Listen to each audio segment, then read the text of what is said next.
Sarah Martinez adjusted her safety glasses and wiped the sweat from her forehead as she examined the damaged generator housing at Forward Operating Base Sentinel. The scorching Afghan sun beat down mercilessly on the remote outpost, located 40 miles northeast of Kandahar. To everyone around her, she was just another civilian contractor, one of dozens who kept the base running smoothly with their technical expertise. Her khaki work clothes and tool belt made her blend seamlessly into the background of military operations. The soldiers barely gave her a second glance as she worked. Why would they? Sarah appeared to be nothing more than a quiet, competent technician who fixed electrical problems and maintained critical infrastructure. She spoke softly, kept to herself during meals, and focused entirely on her work. The young Marines and Army personnel saw her as someone's aunt or older sister, a civilian who somehow ended up in this dangerous corner of the world doing a thankless but necessary job. What they didn't know was that Sarah had spent 12 years as a Marine Corps sniper before transitioning to private contracting work. Her military records were classified, buried deep in Pentagon databases that few people had clearance to access. She had served 3 tours in Iraq and 2 in Afghanistan, earning commendations that would never appear on any public resume. Her transition to civilian contractor work wasn't about money or a change of pace. It was about staying in the fight while officially being out of it. The irony wasn't lost on her that she now worked to keep the lights on at the same type of bases where she once hunted high-value targets in the darkness. Her hands, which had once steadied a rifle scope with deadly precision, now wielded screwdrivers and voltage meters with equal expertise. She had taught herself electrical systems during her final military assignment, knowing that technical skills would be her ticket to staying overseas without carrying a weapon. Sarah's supervisor, a gruff contractor named Jim Morrison, approached her workstation near the motor pool. Morrison was a former Navy engineer who treated all his civilian workers like wayward children who needed constant supervision. He had no idea that Sarah possessed more combat experience than half the base's military personnel combined. "Martinez, how's that generator looking? The colonel's been breathing down my neck about power reliability," Morrison said, consulting his clipboard with exaggerated importance. "Should have it back online within the hour," Sarah replied without looking up from the control panel she was rewiring. "The problem was in the automatic transfer switch. Someone installed the wrong capacity relay." Morrison nodded and wandered off to harass another worker, leaving Sarah to continue her methodical repairs. She preferred working alone, partly because it allowed her to stay alert to her surroundings in ways that civilian contractors weren't supposed to notice. Her ears automatically tracked the sounds of the base, distinguishing between normal operational noise and anything that might indicate trouble. The dining facility buzzed with conversation during the lunch hour as Sarah sat alone at her usual corner table, picking at a plate of reconstituted mashed potatoes and mystery meat. She watched the young soldiers joke and complain about their assignments, their youth and inexperience obvious in every gesture and word. Most of them had never seen serious combat, and Sarah hoped they never would. A group of Marines at the next table was discussing the recent increase in intelligence reports about enemy activity in the surrounding area. Taliban forces had been probing the base's defenses for weeks, testing response times and looking for weaknesses. The base commander had increased security patrols and adjusted the guard rotation, but resources were stretched thin across the remote outpost. "I heard they spotted scouts on the southern ridge yesterday," one young Marine was saying to his companions. "Command thinks they might be planning something big." Sarah continued eating without appearing to listen, but her mind automatically processed the tactical information.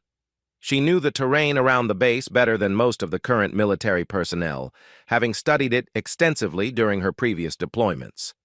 The southern ridge offered excellent observation positions and multiple escape routes for anyone conducting surveillance. After lunch, Sarah returned to the generator housing to complete her repairs. The work was methodical and familiar, allowing her mind to wander while her hands performed the routine tasks. She thought about her daughter Emma, now 15 and living with Sarah's ex-husband in Colorado. Emma believed her mother fixed computers for the government, a cover story that was technically true but deliberately vague about the location and nature of the work.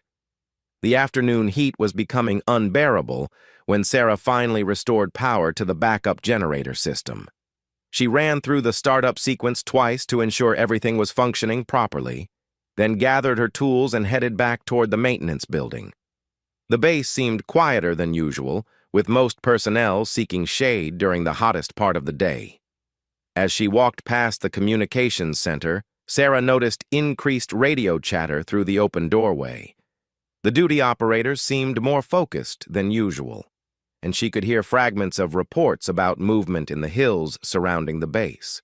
Her instincts, honed by years of combat experience, began to whisper warnings that she forced herself to ignore. She was a civilian contractor now, not a Marine sniper. Her job was to fix electrical problems and stay out of the way. Back in the maintenance building, Sarah updated her work log and prepared to tackle the next item on her assignment list, a faulty air conditioning unit in the command building. The mundane nature of the work was both comforting and frustrating. Part of her missed the adrenaline and sense of purpose that came with military operations, but she had made her choice when she decided to leave active duty. The sun was beginning its descent toward the horizon when Sarah finished her workday and returned to her small quarters in the contractor housing area. The building was a converted shipping container that had been divided into individual living spaces, each barely large enough for a bed, desk, and personal storage locker. Sarah had personalized her space with a few photographs and a small collection of books, creating a tiny haven of normalcy in the harsh environment. She was settling down to read when the base's alert system began broadcasting an urgent announcement over the loudspeakers. The loudspeakers crackled to life with the base commander's voice cutting through the evening air like a blade. "All personnel to battle stations. This is not a drill. We have multiple hostile contacts approaching from the south and east.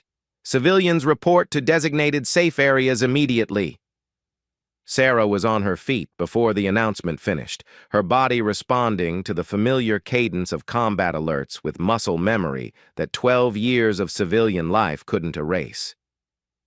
Through her small window, she could see soldiers running toward their defensive positions, while civilian contractors emerged from their quarters looking confused and frightened.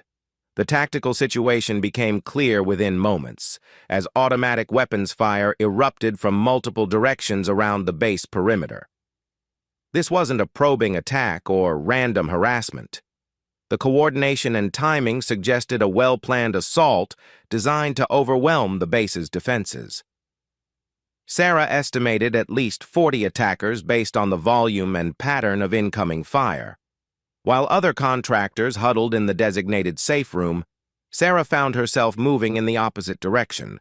Her feet carried her toward the maintenance building where she kept her personal gear, a collection of items that would seem innocent to casual observers, but held deeper significance. Hidden beneath false bottoms in her storage locker were items she had hoped never to need again. The base's defensive systems were already engaging targets as Sarah reached the maintenance building. The automated sentry guns were chattering steadily, and she could hear the distinctive sound of mortars being fired from the base's defensive positions. But the incoming fire was intensifying, and she could tell that the attackers had achieved tactical surprise and numerical superiority. Sarah opened her storage locker and quickly retrieved items that no civilian contractor should possess. A rangefinder disguised as a construction tool, night vision goggles hidden inside a tool case, and most importantly, a disassembled sniper rifle that appeared to be spare electrical equipment when properly concealed. She had maintained these items meticulously during her years of contractor work, telling herself they were just souvenirs that she kept for sentimental reasons. The sound of explosions was getting closer as Sarah assembled her rifle with practiced efficiency. The weapon was a custom-modified version of her old military sniper rifle, a tool she had used to eliminate over 60 confirmed targets during her active duty years. Her hands remembered every component and adjustment, muscle memory taking over as the sounds of battle intensified around the base. Moving to a concealed position on the maintenance building's roof, Sarah began her tactical assessment of the situation. The base's defenders were well-trained but young, and they were being pressed hard by attackers who clearly knew the terrain and defensive layout. She could see muzzle flashes from at least 15 different positions in the hills surrounding the base, with more contacts moving to flanking positions that would allow them to fire directly into the defensive perimeter. The base's command structure was holding together, but Sarah could see critical gaps developing in the defensive line where soldiers had been wounded or killed. The attackers were using classic insurgent tactics, maintaining sustained pressure while gradually tightening the noose around the base. Without immediate reinforcement or a significant shift in tactical advantage, the base would be overrun within an hour. Sarah's finger found the familiar weight of her rifle's trigger as she identified her first target. A machine gunner positioned on the southern ridge was raking the base's main defensive line with sustained fire, preventing the soldiers from mounting an effective counterattack. The range was 800 meters, well within her capabilities even after years away from combat operations. The shot was clean and silent, the suppressor on her rifle ensuring that her position remained concealed. The machine gun fell silent immediately, and Sarah was already acquiring her next target before the first body hit the ground. A spotter positioned near the destroyed machine gun nest became her second kill, eliminated before he could report the sniper's death to his commanders. Moving systematically through the targets she could identify from her elevated position, Sarah began dismantling the attacker's coordination and communication structure. She prioritized leaders and heavy weapons operators, understanding that removing key personnel would disrupt the enemy's ability to maintain their coordinated assault. Each shot was calculated and precise, the product of years of training and experience that no amount of civilian work could diminish. The attackers began to realize they were being picked off by an unseen sniper, and their assault started to lose momentum as squad leaders tried to identify the source of the devastating, accurate fire. Sarah had eliminated 8 confirmed targets when she noticed a group of attackers attempting to flank the base's eastern defensive position through a wadi that the base's defenders couldn't adequately cover. Without hesitation, Sarah repositioned to the eastern side of the maintenance building roof, using her intimate knowledge of the base's layout to move unseen through the chaos of the ongoing battle. The flanking force consisted of 12 attackers moving in tactical formation through the rocky terrain, clearly intending to breach the base's perimeter at its weakest point. Sarah's new position gave her perfect enfilade fire down the length of the wadi where the attackers were advancing. She had learned this tactic during urban warfare training, understanding how to use terrain features to maximize the effectiveness of precision fire. The attackers were trapped in a natural funnel with no escape routes once she began engaging them. The first shot took out the lead scout, causing the rest of the squad to seek cover among the rocks. But Sarah had anticipated their reactions, and she systematically engaged each position where the attackers thought they were safe. Her years of experience had taught her to think like her targets, predicting where they would move and positioning herself accordingly. Within 10 minutes, Sarah had eliminated the entire flanking force, turning what should have been a devastating breach of the base's defenses into a killing field that the attackers couldn't escape.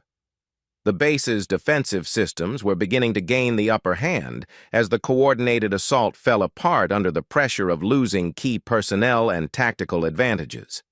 As the immediate crisis began to stabilize, Sarah realized she was no longer just a civilian contractor hiding a military past. The remaining attackers were beginning to retreat when Sarah identified the most critical target of the engagement.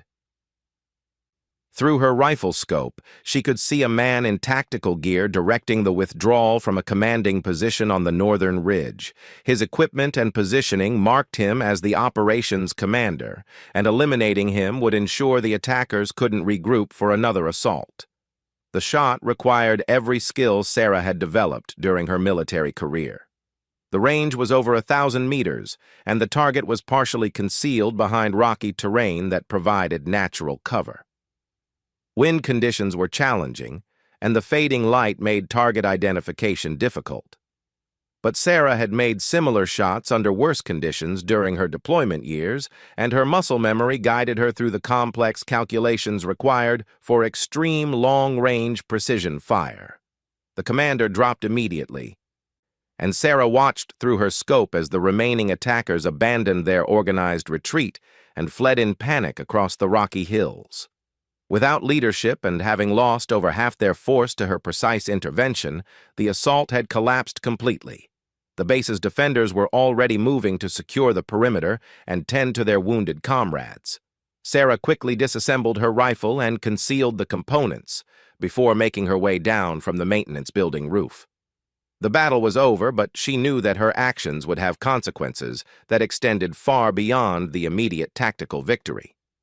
Too many people had observed the devastating sniper fire that had turned the tide of the engagement, and questions would inevitably be asked about its source. Colonel James Harrison, the base commander, was already conducting a tactical assessment when Sarah approached the command center. She could see him studying reports and trying to understand how his defensive forces had managed to repel a coordinated assault that should have overwhelmed their capabilities. The confusion on his face was evident as he tried to reconcile the enemy casualties with the weapons and personnel available to his defenders. "Colonel," Sarah said quietly as she approached his position near the communications center, "I need to speak with you privately."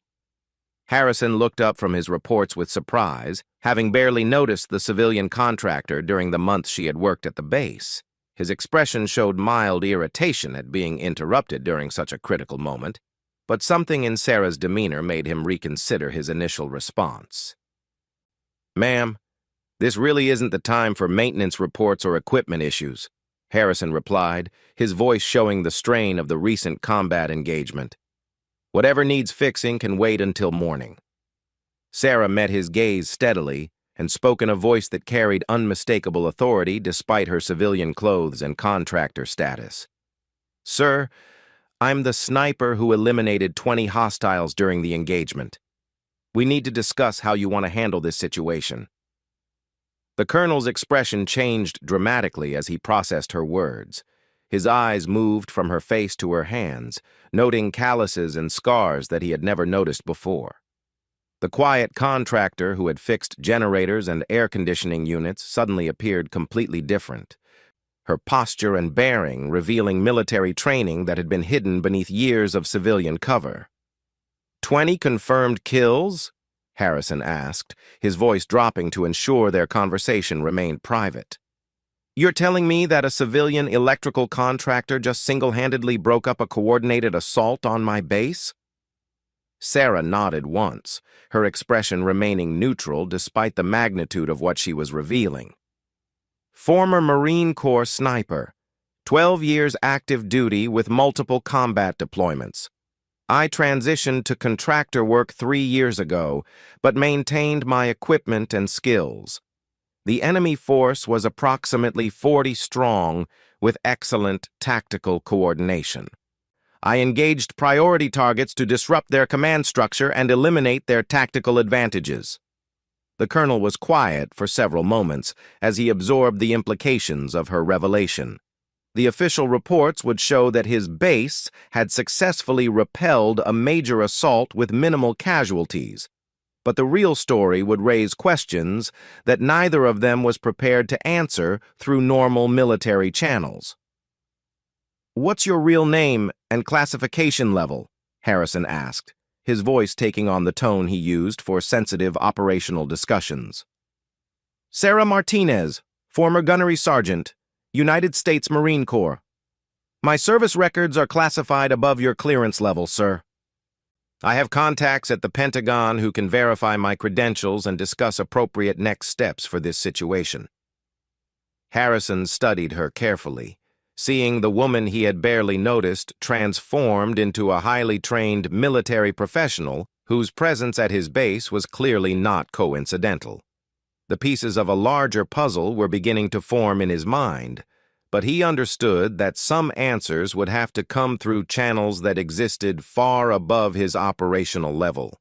The immediate aftermath of the engagement required careful handling from both operational and political perspectives. Sarah's intervention had saved the base and prevented what would have been a significant military disaster. But her presence and capabilities raised questions about oversight and command authority that neither local command nor civilian contractor management was equipped to address. Within 6 hours, Sarah found herself in a secure video conference with Pentagon officials who had been monitoring the situation at Forward Operating Base Sentinel.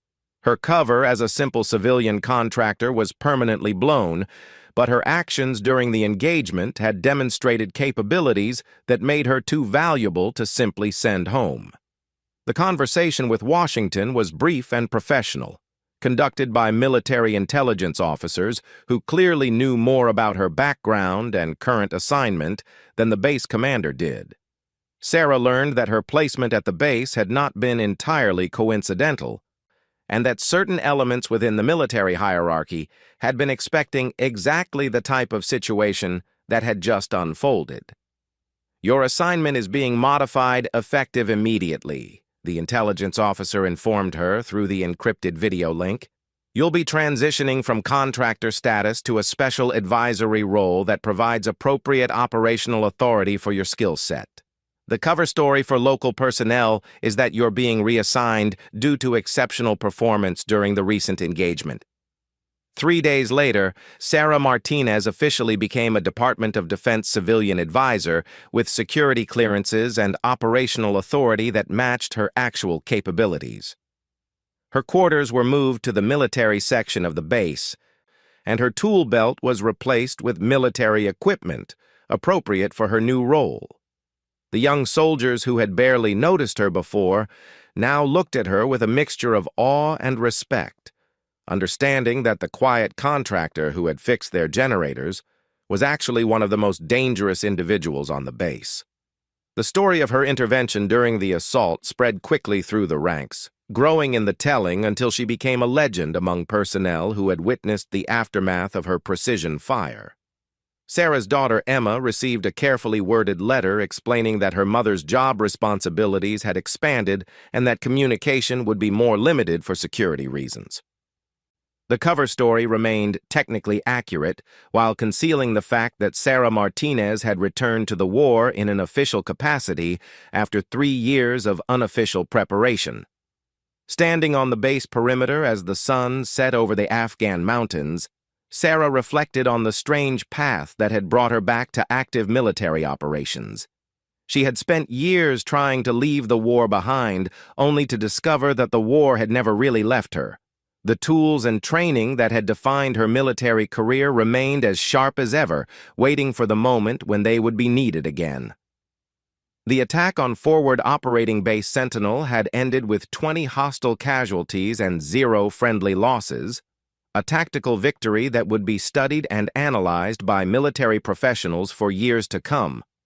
But for Sarah Martinez, it marked the end of her attempt to be just another civilian contractor and the beginning of a new chapter in a career that had never really ended.